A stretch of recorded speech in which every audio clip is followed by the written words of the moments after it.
Moi c'est Eddy, et moi je suis un indigène, un autochtone du cru. Parce que ma famille, depuis aussi longtemps qu'on a pu faire des recherches, elle est du coin, de Brest, de la commune de Brest. Et ben moi j'ai vu depuis tout petit en fait, moi j'ai vu une évolution qu'il y a eu quoi. D'abord l'évolution au niveau des travaux agricoles, moi j'étais agriculteur pendant 15 ans. Au niveau du tourisme, on a vu que l'eau attire beaucoup les touristes de plus en plus. Du coup il y a pas mal de fréquentation dans la vallée maintenant.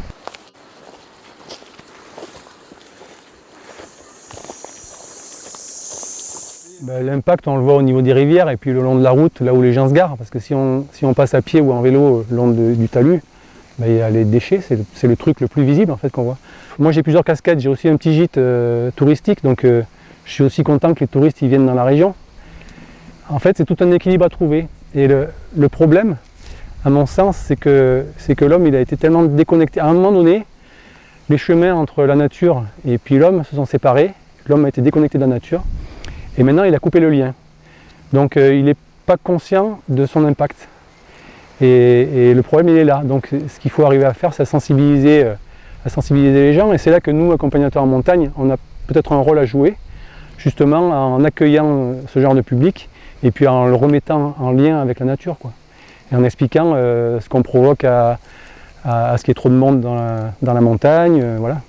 Et ça, nous on se définit un peu, accompagnateurs, comme des passeurs, c'est-à-dire que parfois on est un peu le lien entre les gens du cru, parce que nous on habite aussi sur place bien souvent, et donc on connaît les gens, on connaît les agriculteurs, on connaît les chasseurs, on connaît les gens de l'ONF, les gens qui gèrent les parcs naturels, ou voilà, les gardes, et du coup on peut faire ce lien-là avec le public, parce que nous on accueille du public. Nous on va passer là-haut, on va l'itinéraire, on va monter vraiment en crête, et quand on va arriver à la petite falaise, on va longer à l'ombre de la falaise. L'histoire de la forêt est complètement liée au tourisme aussi, parce que quand vous êtes monté par la vallée, vous avez vu qu'il y a plein de voitures, donc plein de baigneurs qui sont le long de la rivière, qui le soir, parfois bivouac, qui font des feux.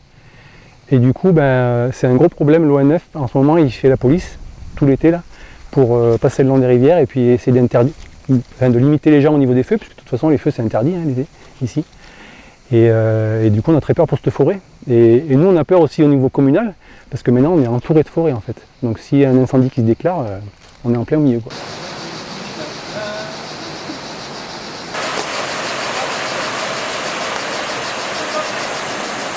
Alors, ici, par exemple, on est sur la Brette, et c'est un peu un spot pour la baignade. Et du coup, quand on tape Brette sur Google, on tombe sur la photo de cet endroit-là. Et forcément, ça incite les gens à venir, quoi. Et il y a eu des cas, alors pas à ma connaissance dans le secteur, mais plus dans le sud de Drôme, où il y a un endroit qui a été diffusé et qui a été envahi du jour au lendemain par la population, quoi. Et la commune a dû réglementer les choses et canaliser tout ça, quoi. Du coup, ça peut être problématique, à mon avis. Les locaux ils réagissent mal parce que du jour au lendemain, il y a une foule qui arrive, donc en bagnole, il n'y a pas de parking adapté, donc ils se garent n'importe où, alors forcément ça crée des problèmes, quoi. Le site il n'est pas aménagé pour ça, pour recevoir ça. Disons qu'aménager les sentiers de randonnée, ça permet de canaliser les gens. Si on est dans des zones, ici c'est pas le cas, on est dans le Diois profond, il n'y a pas beaucoup de fréquentation, quoi. Mais dans les zones qui sont très fréquentées, si on cadre pas les choses et qu'on n'incite pas les gens à passer au même endroit, ils vont aller de partout. Après, le revers de la médaille, c'est que les sentiers qui sont beaucoup utilisés, ils dégradent très vite le terrain. On le voit ça notamment surtout dans les sites d'escalade pour accéder aux falaises. Les sites qui sont très fréquentés, les sentiers, les gens ils ont tendance à couper les sentiers à la descente et du coup le terrain il est assez érodé, quoi. Donc il faut contrôler ça, mais en fait à mon avis il faut qu'il y ait certains balisés qui soient ouverts au plus grand public, qui soient balisés, voilà. Parce qu'il y a des gens d'abord qui ne vont pas aller marcher si c'est pas balisé. Si on a envie d'avoir du monde, quoi. Parce que si on débalise tout, oui, forcément personne ne va venir. Et puis c'est laisser aussi un terrain d'aventure pour pas travailler les accompagnateurs. Non, là je plaisante, mais il faut qu'il y ait une partie quand même qui reste sauvage, quoi, à mon sens.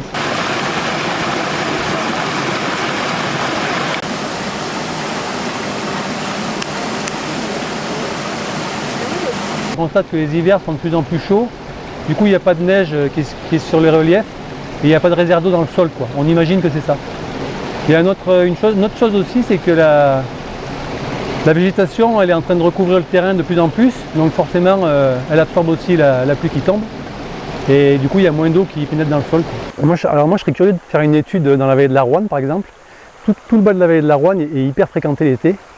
C'est impressionnant. Et ça serait intéressant de faire une étude justement sur l'impact sur le milieu, parce que ça, on ne le sait pas en fait. Même au niveau analyse d'eau, ça serait intéressant d'analyser l'eau le matin avant que les baigneurs arrivent, et l'après-midi, en fin de journée, quand les baigneurs sont passés, quoi. Parce qu'à mon avis, tout ce qui est crème solaire et tout ça, ça doit se retrouver plus bas.